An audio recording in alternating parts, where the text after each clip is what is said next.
ஒன்பது கோளும் ஒன்றாய் காண அங்கு கற்பகம் என்னும் கடவுளின் மெய்யில்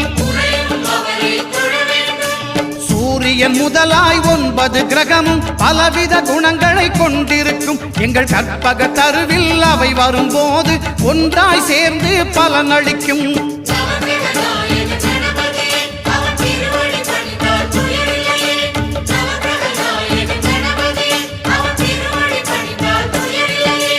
ஒன்பது கோளும் ஒன்றாய் காண